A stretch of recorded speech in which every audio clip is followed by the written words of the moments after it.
فرزند زہرا یہ حالات برے ہیں۔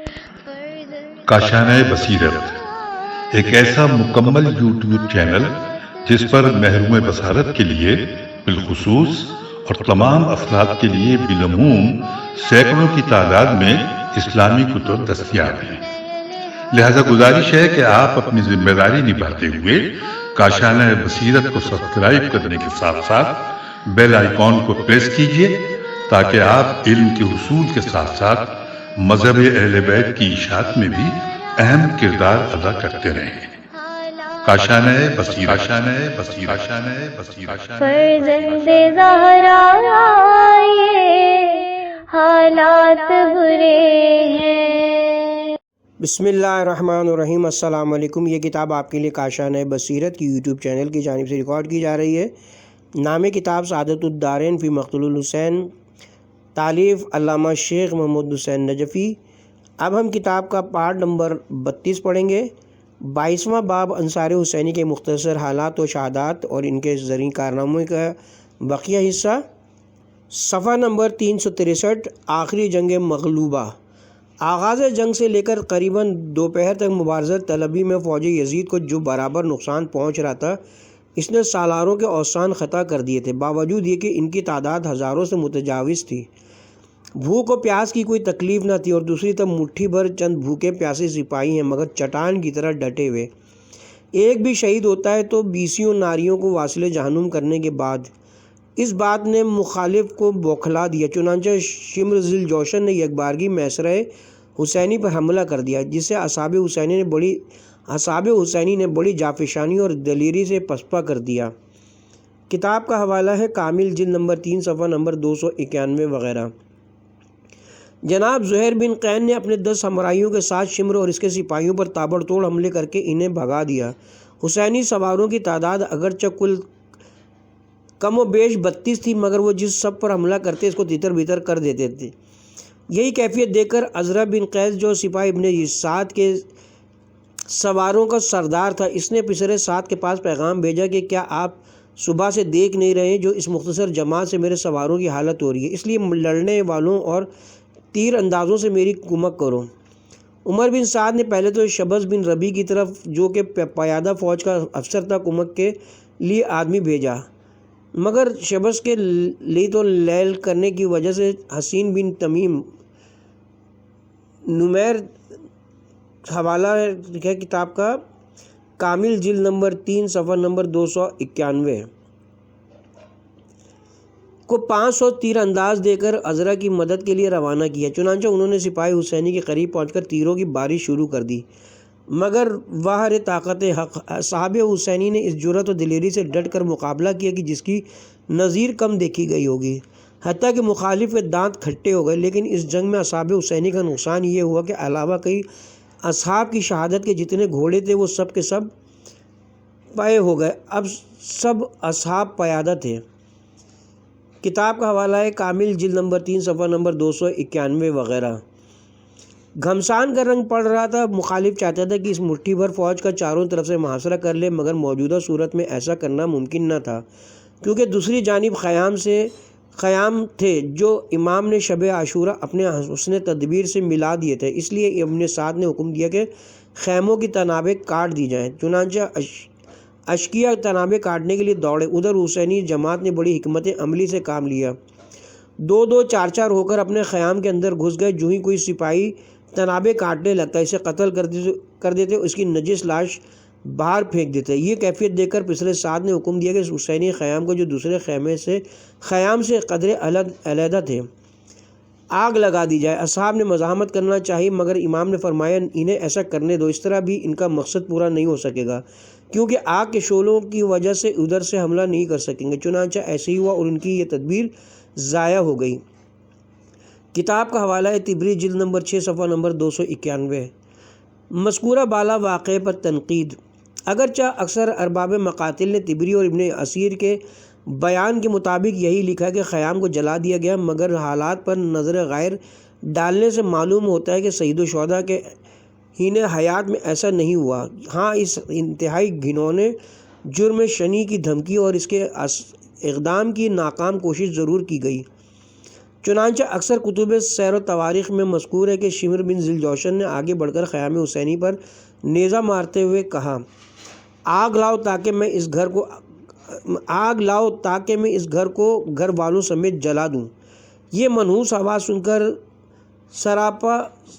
سراپردہ عصمت و عفت سے نالو شیون کی صدا بلند ہوئی۔ امام حسین نے یہ منظر دیکھ کر بآواز بلند فرمایا، تو چاہتا ہے کہ میرے خیام کو ان کے اہل سمیت جلائے، خدا تجھے آتش جہنم میں جلائے۔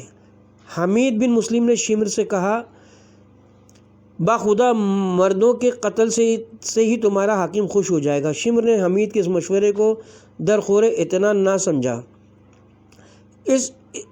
اس اثنا میں شبز بن ربی نے آگے بڑھ کر اس کی سرزنش کرتے ہوئے کہا، میں نے تیری گفتگو سے بری گفتگو اور تیرے موقف سے برا موقف آج تک نہیں دیکھا، کیا تم مستورات کو ڈرانے دھمکانے آئے ہو؟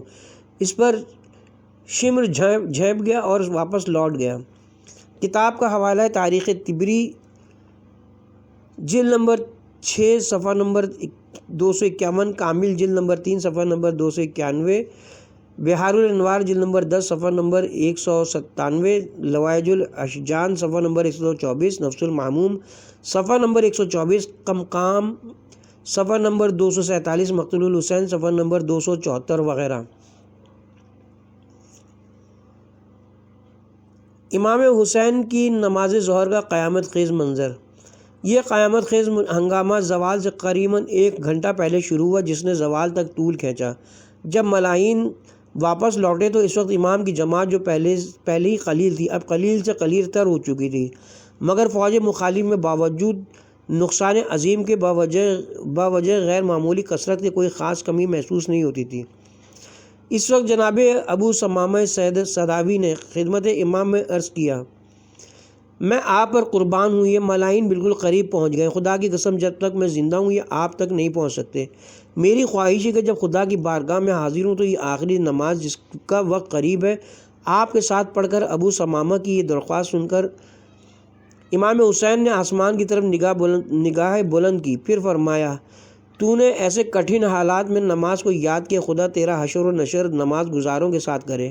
ہاں یہ نماز ظہر کا اول وقت ہے۔ پھر امام علی مقام علیہ السلام نے حکم دیا، فوج جفاکار سے کہو کہ اتنی دیر جنگ روک دیں کہ ہم نماز خدا پڑھ لیں۔ چنانچہ جب حزب الحکم قوم اشقیاء کے سامنے یہ درخواست پیش کی گئی تو حسین بن نمیر نے کہا، تمہاری یہ نماز قبول نہیں۔ اس کا یہ گستاخانہ کلام بے ہنگام سن کر جناب حبیب ابن مظاہر مظہر نے فرمایا، اے شراب خور، تیرا گمان فاسد ہے کہ آل رسول اور ان کے انصار کی نماز ناقبول اور تیری قبول ہے۔ نمبر 11، حضرت حبیب ابن مظاہر۔ حسین بن تمیم اور جناب حبیب۔ کتاب کا حاشیہ ہے مختصر حالات حبیب بن مظاہر اسدی۔ نام و نسب حبیب بن مظاہر مظہر بن رعاب بن اشتر بن حجوان بن فقس بن ضریب بن عمرو بن قیس بن حارث بن سلبہ بن دودان بن اسد بن خزیمہ الاسدی سم الفقی۔ کنیت ابو القاسم۔ علامہ ابن حجر عسقلانی نے انہیں صحابہ رسول میں شمار کیا ہے۔ کتاب کا یہاں پہ حاشیے سے بھی حاشیہ ہے کہ اصحابہ جلد نمبر 2 صفحہ نمبر 85 صفحہ نمبر 58۔ شیخ الطائفہ حضرت شیخ طوسی نے فہرست اور حضرت شہید ثالث علیہ رحمہ نے مجالس المومنین میں انہیں جلیل القدر تابعی قرار دیتے ہوئے حضرت امیر اور سید الشباب اہل جنہ کے اصحاب باصفہ میں شمار کیا ہے۔ جناب حبیب تینوں جنگوں میں حضرت امیر علیہ السلام کے ہم رکاب رہے۔ ارباب سیر و تراجم نے ذکر کیا کہ جناب حبیب کا شمار حضرت امیر کے خواص اصحاب اخیار اور آپ کے حملہ علوم و آثار میں ہوتا ہے۔ چنانچہ رجال کشید اباج بمبئی میں 52 میں مذکور ہے کہ ایک دن جناب میثم تیمار اور جناب حبیب گھوڑوں پر سوار مختلف سمتوں سے آ رہے تھے کہ راستے میں مجلس بن اسد کے نزدیک ملاقات ہو گئی۔ کچھ دیر باتیں کرتے رہے۔ اس وقت وہ باہم اس قدر قریب تھے کہ وہ دونوں حضرات کے گھوڑوں کی گردنیں باہم ملی ہوئی تھیں۔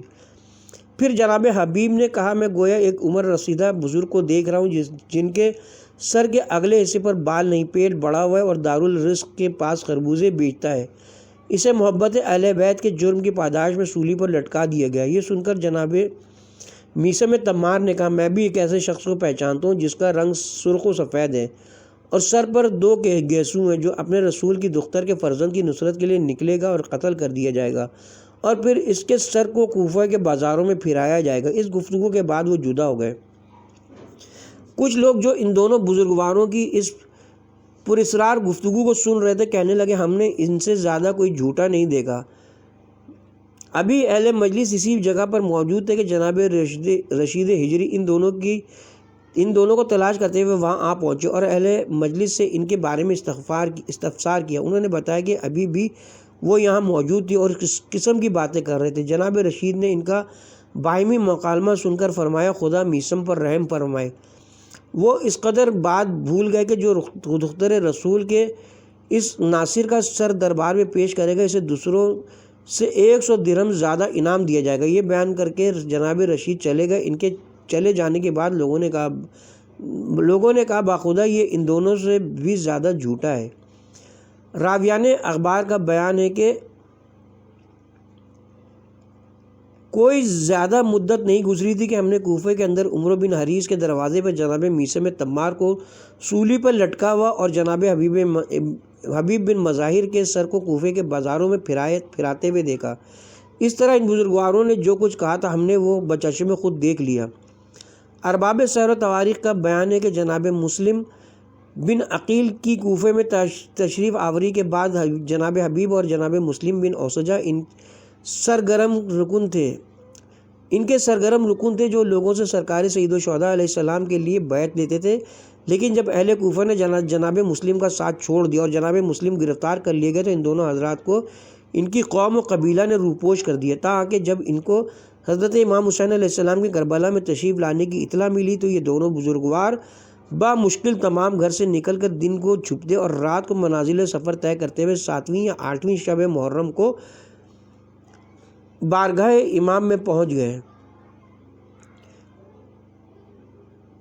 اس سلسلے میں جو کہا جاتا ہے کہ سرکار سید الشہداء نے کربلا پہنچنے کے بعد جناب حبیب کو خصوصی خط لکھا تھا جس کا مضمون یہ تھا، اور پھر خط وصول کرنے کے بعد ان کا اپنی زوجہ کے ساتھ جو طویل مکالمہ بیان کیا تھا یہ سب بظاہر بے اصل ہے اور اس سے جال و وضع کے آثار بالکل واضح و آشکار نظر آتے ہیں۔ یہ واقعہ صرف اسرار شہادت میں موجود ہے اور وہ بھی بے ماخذ و بے مدرک، اور چونکہ اس کتاب میں متعدد بے سر و پا روایات موجود ہیں اور ہر قسم کا رطب و یابس مواد موجود ہے، اس لیے جب تک اس کے مندرجات کی تائید دوسری کتب معتمدہ سے نہ ہو جائے اس کے متفرات پر اعتماد نہیں کیا جا سکتا۔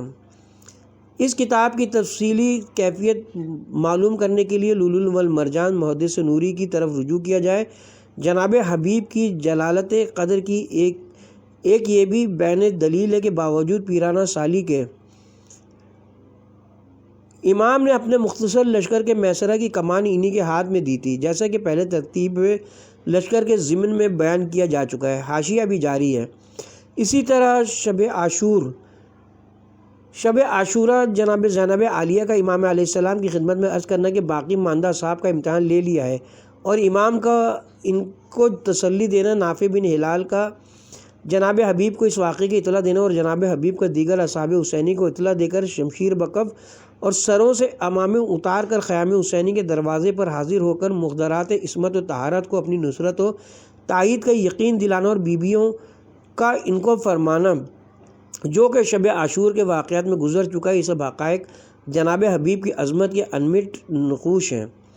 نوٹ: جناب حبیب کے والد کا اس میں گرامی بنا بر مشہور مظاہر ہے، مگر محقق علماء تراجم کی تحقیق یہ کہ اس اسم کا صحیح تلفظ مظہر بر وزن محمد و مظفر ہے۔ ملاحظہ ہو ذخیرۃ الدارین صفحہ نمبر 192، فراسن الحجاز جلد نمبر 1 صفحہ نمبر 87، ناسخ جلد نمبر 6 صفحہ نمبر 258۔ اس بات کی تائید ان کے مندرجہ متن رجس سے بھی ہوتی ہے جس میں مظہر موجود ہے، اگر اسے مظاہر پڑھا جائے تو وزن ٹوٹ جاتا ہے، واللہ اعلم۔ حاشیہ اپنے اختتام کو پہنچا، واپس کتاب کی طرف چلتے ہیں۔ نمبر 11 حضرت حبیب ابن مظاہر۔ حسین بن تمیم اور جناب حبیب کے ان تلخ سوال و جواب سے ایک ہنگامہ برپا ہو گیا۔ جناب حبیب کا جواب باثواب سن کر حسین نے ان پر حملہ کر دیا۔ جناب حبیب نے آگے بڑھ کر اس کے گھوڑے کے منہ پر تلوار لگائی، جس سے گھوڑا بتکا اور وہ ملون نیچے آ رہا۔ اس کے ہمراہیوں نے دوڑ کر اسے بچا لیا۔ اس کے بعد حبیب نے رجز پڑھنا شروع کیا۔ اس کے بعد اس سن رسیدہ اور ضعیف العمر مگر قوی العزم والایمان بزرگوار نے میدان کارزار میں اپنی شجاعت کے جوہر دکھانا شروع کیے۔ جو سامنے آتا اسے مولی گاجر کی طرح کاٹ کے رکھ دیتے۔ اسی طرح بنا بر مشہور 65 کوفیوں کو واصل جہنم کیا۔ بالآخر ایک تمیمی مرد نے تیر مارا، جس سے جناب حبیب گر پڑے۔ اٹھنا چاہتے مگر حسین بن سمیم نمیر نے جناب کے سر پر تلواریں مار مار کر نڈھال کر دیا۔ جناب پھر منہ کے بل گر پڑے اور تمیمی ملون نے گھوڑے سے اتر کر ان کا سر مبارک قلم کر دیا اور بروایت بدیل بن سریم نے سر قطع کیا۔ کتاب کا حوالہ ہے بہار جلد نمبر 10 صفحہ نمبر 197، ناسخ جلد نمبر 6 صفحہ نمبر 258، کم صفحہ نمبر 448، مقتول الحسین صفحہ نمبر 277۔ جناب سید الشہداء علیہ السلام پر جناب حبیب کی شہادت بہت شاک گزری۔ فرمایا میں اپنے نفس اور اپنے حامی اصحاب کی جزا کا بارگاہ ایزدی سے متمنی ہوں۔ پھر کئی بار کلمہ استرجاع زبان پر جاری کیا۔ کتاب کا حوالہ ہے ناسخ جلد نمبر 1 صفحہ نمبر 258، لوائج الاشجان صفحہ نمبر 128۔ بعض کتب میں لکھا ہے کہ جناب نے جناب حبیب کی لاش پر یہ بھی فرمایا، اے حبیب خدا تجھے جزائے خیر دے، تو مرد فاضل تھا اور ایک رات میں پورا قرآن ختم کیا کرتا تھا۔ کتاب کا حوالہ ہے نفس المحموم صفحہ نمبر 145، تاریخ ناسخ جلد نمبر 6 صفحہ نمبر 259۔ نماز ظہر کا قیامت خیز منظر۔ بہرکیف جب قوم جفاکار نے وارث رسول کو نماز پڑھنے کی مہلت نہ دی اور ناپکار جنگ موقوف کرنے پر راضی نہ ہوئے، تو امام نے بطور نماز خوف نماز ظہر ادا کرنے کا تہیہ کر لیا۔ چنانچہ نمبر 11 جناب زہیر بن قین اور نمبر 12 سعید بن عبداللہ حنفی کو حکم دیا کہ تم دونوں میرے آگے کھڑے ہو جاؤ۔ چنانچہ یہ دونوں بزرگوار و باروایت صرف جناب سعید بن عبداللہ کو یہ حکم دیا تھا۔ کتاب کا حوالہ ہے ذخیرۃ الدارین صفحہ نمبر 187، فرسان الحجا جلد نمبر 1 صفحہ نمبر 87، ناسخ جلد نمبر 6 صفحہ نمبر 259، عاشر بہار صفحہ نمبر 197 وغیرہ۔ جو کہ ایمان و ایقان کے پیکر تھے، امام کے آگے سیسہ پلائی ہوئی دیوار کی طرح کھڑے ہو گئے۔ جدھر سے تیر یا تلوار یا نیزہ کا کوئی وار ہوتا تھا، یہ آگے بڑھ کر اپنے سینے پر لے لیتے تھے۔ چنانچہ اس کا نتیجہ یہ نکلا کہ ادھر امام نے نماز کا سلام پھیرا اور ادھر جناب سعید جو زخموں سے چھلنی ہو چکے تھے، زخموں کی تاب نہ لا کر زمین پر گر گئے۔ راویان اخبار کا بیان ہے کہ جناب سعید کے بدن پر تلواروں اور نیزوں کے زخموں کے علاوہ 13 تیر جناب سعید کے بدن پر تلواروں اور نیزوں کے زخموں کے علاوہ 13 تیر جسم مبارک میں پیوست تھے۔ گرتے ہوئے کہا، بار الہ ان لوگوں پر اس طرح لعنت کر جس طرح قوم عاد و سمود پر کی تھی، اور جناب رسول خدا کو میرا سلام پہنچا، نیز میرے رنج و علم کی ان کو اطلاع دے، کیونکہ میں نے تیرے ثواب کی خاطر ذریت رسول کی نصرت کی ہے۔ فرس الحجاز جلد نمبر 1 صفحہ نمبر 158 اور ذخیرۃ الدارین صفحہ نمبر 178 میں لکھا ہے کہ سعید نے آخری وقت سید الشہداء کو مخاطب کر کے عرض کیا، فرزند رسول کیا میں نے عہد پورا کر دیا ہے؟ امام نے فرمایا، ہاں، تم مجھ سے پہلے جنت میں جاؤ گے۔ اس کے بعد ان کی روح قفس انفسری سے جنت الفردوس کی طرف پرواز کر گئی۔ کتاب کا حوالہ ہے ذخیرہ صفحہ نمبر 177، فرسان جلد نمبر 1 صفحہ نمبر 158، صفحہ نمبر 187 وغیرہ۔ جناب سید الشہداء علیہ السلام افضل التحیت و ثنا نے ایسے زہرہ گداز حالات میں نماز پڑھ کر، اور وہ بھی جماعت کے ساتھ، اس کی اہمیت و عظمت پر وہ مہر تصدیق سب فرمائی ہے جسے طلوع آفتاب قیامت تک کوئی نہیں توڑ سکتا۔ نیز جناب سرکار شہادت نے جس انوکھے انداز سے نماز خدا ادا فرمائی ہے، اس منظر کی نظیر چشم فلک نے کبھی نہ دیکھی ہوگی اور نہ قیامت تک دیکھ سکے گی۔ کربلا والوں نے دنیا والوں کو دکھا دیا کہ کس طرح نماز عشق ادا ہوتی ہے تلواروں کے سائے میں۔ دعا ہے کہ خداوند عالم امام حسین علیہ السلام کے تمام نام لیواؤں کو آپ کی اس اسوہ حسنہ سے درس عمل حاصل کرنے کی توفیق اور دفیق عطا فرمائے۔ نمبر 13، نماز ظہر کے ہنگام کے بعد جناب سوید بن عمرو بن ابی المطاع الخثعی بپھرے ہوئے شیر کی طرح میدان کارزار میں نکلے، جو کہ ایک شریف النفس، عمر رسیدہ، تجربہ کار، بہادر اور عبادت گزار بزرگوار تھے اور بڑی دلیری اور جافشانی سے داد شجاعت دی۔ اس وقت وہ رجز بھی پڑھ رہے تھے۔ لڑتے لڑتے زخموں سے نڈھال کر مقتولین میں گر پڑے۔ عام لوگوں نے یہی سمجھا کہ وہ شہید ہو گئے، مگر در حقیقت ان میں ہنوز کچھ رقمق باقی تھی، چنانچہ وہ اسی حالت میں مدہوش پڑے رہے، حتیٰ کہ جب ان کے کان میں شہادت حسین کی آواز پڑی تو باوجہ افاقہ اور کچھ شدت جوش سے بے تاب ہو کر کھڑے ہو گئے، اور ایک چھرا جو ان کے پاس تھا اس سے انہوں نے یکایک قوم اشقیہ پر حملہ کر دیا، اور کچھ دیر قتال و جدال کرنے کے بعد درجہ رفیع شہادت پر فائز ہوئے۔ ان کو عروہ بن بقا ثغلی و وزید بن ورقہ الجہنی نے مل کر شہید کیا۔ کئی ارباب مقاتل نے تصریح کی ہے کہ کتاب کا حوالہ ہے نفس المامون صفحہ نمبر 152، لوائج الاشجان صفحہ نمبر 126، ذخیرۃ الدارین صفحہ نمبر 270، فرسان الحجاز جلد نمبر 1 صفحہ نمبر 164 وغیرہ۔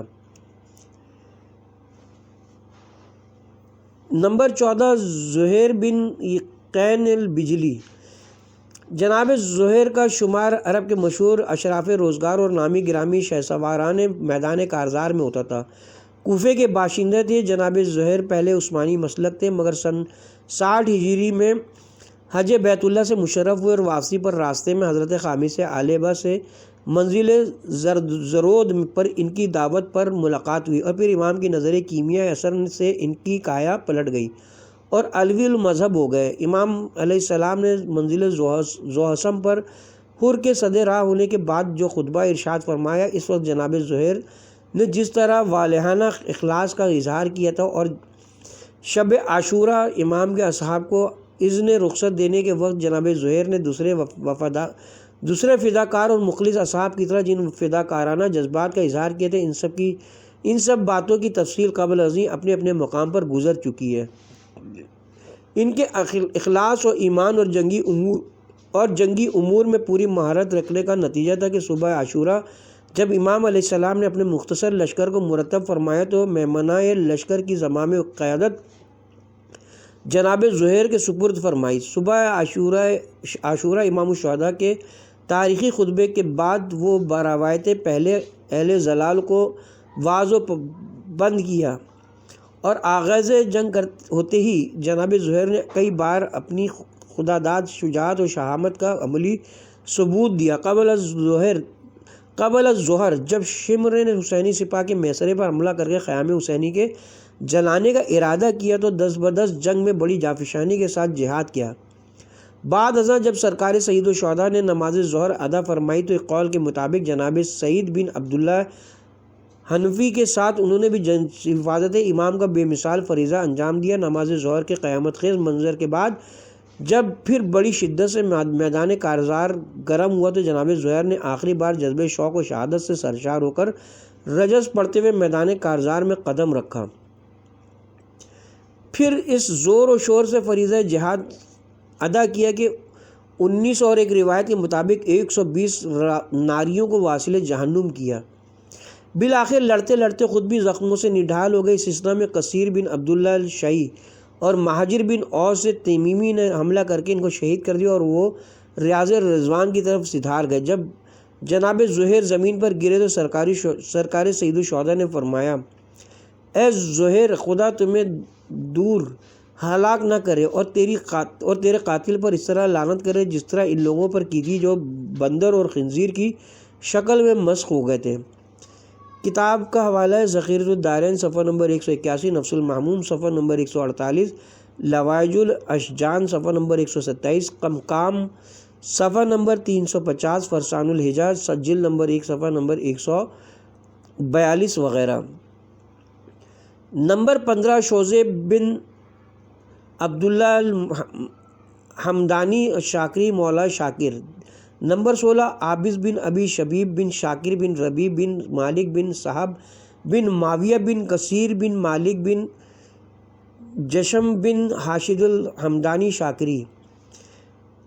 بنی شاکر قبیلہ حمدانی کی ایک شاخ ہے جو ولایت اہل بیت میں نہایت مخلص اور راسخ ہے۔ انہی کے بارے میں جناب امیر المومنین علیہ السلام نے جنگ صفین میں فرمایا تھا، جیسا کہ نصرین مزاحم منقری نے اپنی کتاب وقت الصفین میں ذکر کیا ہے۔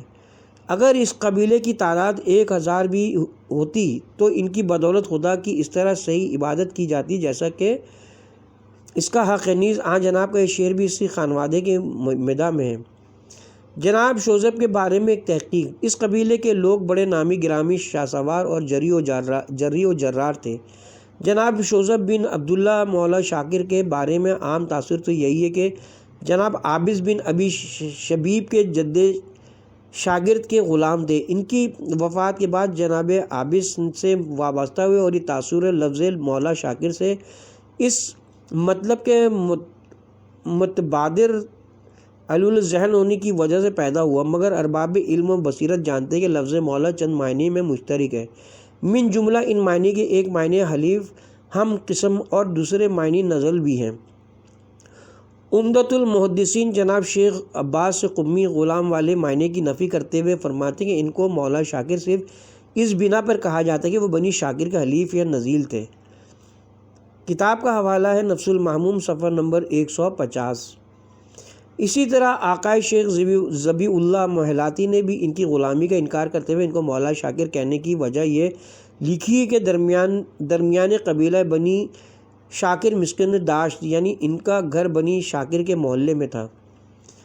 کتاب کا حوالہ ہے فرسان الحجاز جلد نمبر 1 صفحہ نمبر 168۔ بہرکیف جناب شوذب کوفے کے مشہور شیعان علی اور عرب کے موجود چند شہسواروں میں سے ایک اور حضرت امیر المومنین کی احادیث کے حامل تھے۔